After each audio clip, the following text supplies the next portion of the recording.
The night was strangely calm when Haadiya made her move, a move no one saw coming, not even those who claimed to study her carefully. She stood by the moonlit balcony of the royal residence, the desert breeze tugging at her veil, her thoughts forming a storm far louder than the silence she carried on her lips. Her stillness was deceptive, for beneath it lived a decision sharp enough to cut through a kingdom's expectations.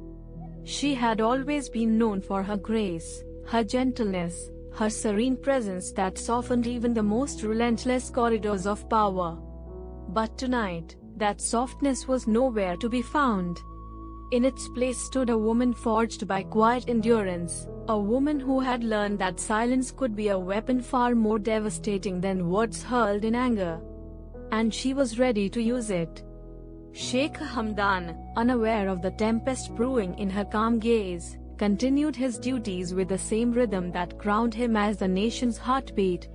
Yet somewhere within him, he felt an unsettling shift, a feeling as if the sky itself had exhaled differently. He didn't know then that Haadiya had already set her silent strike in motion. For days, she had watched the distance between them grow like a shadow that refused to shrink. She waited for him to notice, to ask, to pause, but the silence from his side felt heavier than any desert stone. She learned quickly that silence was not just her burden to carry, it was also her blade to wield, precise and cold. The first blow she delivered was not with confrontation but with withdrawal.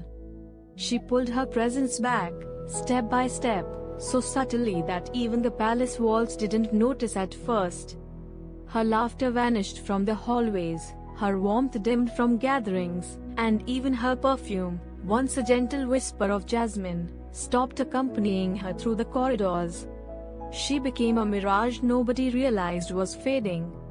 When Sheikh Hamdan finally sensed her absence, it shook him with an unexpected force. He entered rooms where she should have been, only to meet air where her presence once glowed. The stillness she left behind felt like a riddle carved into marble, unmoving, unspoken, undeniable. Haadiya knew that silence is never empty. It carries meaning, weight, truth, especially when spoken by someone who rarely uses it. Her quietness became a mirror that reflected everything he had overlooked, the unasked questions, the unsent words, the emotional wounds she had tucked behind a polite smile. Her silence began revealing truths she never needed to voice. The palace staff whispered in confusion. The royal advisors sensed a shift in the atmosphere, something delicate yet powerful, like a fabric slowly tearing. Everyone knew Haadiya was not a woman who acted recklessly. If she moved, there was purpose woven beneath her steps. And this time, her steps carried a thunder the world could not hear but would soon feel. Sheikh Hamdan tried reaching her with simple gestures at first, a message, a meeting request, a quiet attempt at closeness. But she met each gesture with subtle distance, enough to make him realize the walls between them were not accidental. Her silence was firm, intentional, strangely regal. It was the quiet confidence of someone who had finally reclaimed her voice by not using it. The turning point struck him during a royal dinner when he looked across the long table and found her eyes. They held a calmness so piercing it unsettled him more than any outburst could have. They did not accuse him. They did not plead. They simply told him, without a word, that he had reached a line he never should have crossed. That night, he felt for the first time what it was like to be powerless before someone who had always surrendered power gently into his hands. Haadiya was no longer the quiet companion by his side, she had become a force he had underestimated. Her silence wrapped around him like a desert night, cold and vast, impossible to escape. In her private chamber, she stood before the mirror, studying her reflection not with vanity but with clarity. She saw a woman who had mastered patience for too long, a woman who had given without measuring how little she received in return.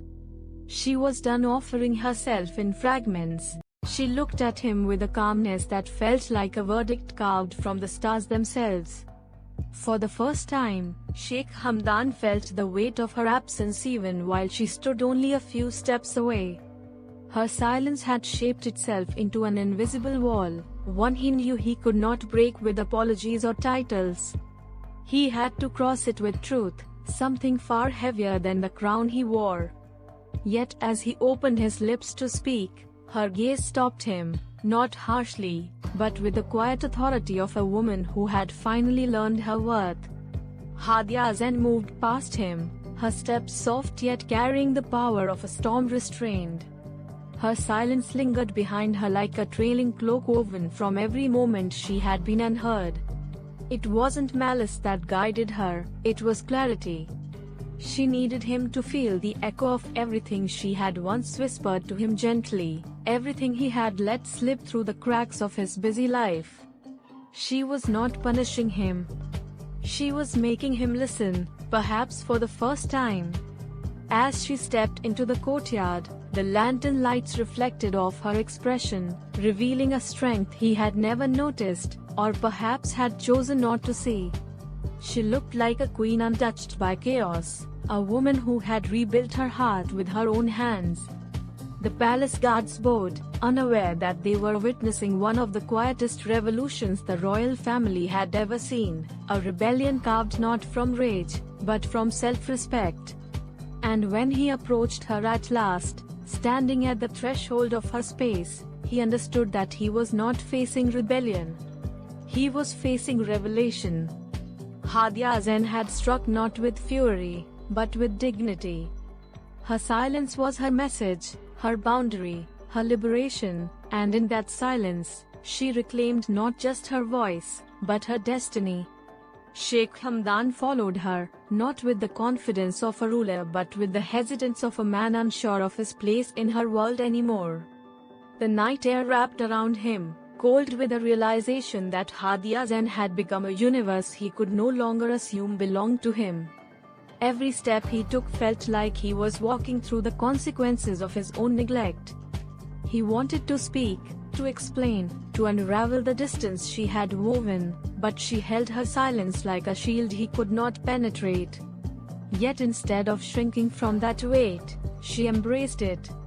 Every step she took carried a newfound steadiness, as if the storm had carved a stronger version of her from within. And the people who once questioned her began to see a woman not defined by whispers, but by the unshakable light she carried in her eyes. When she finally stopped walking, she turned just slightly, enough for him to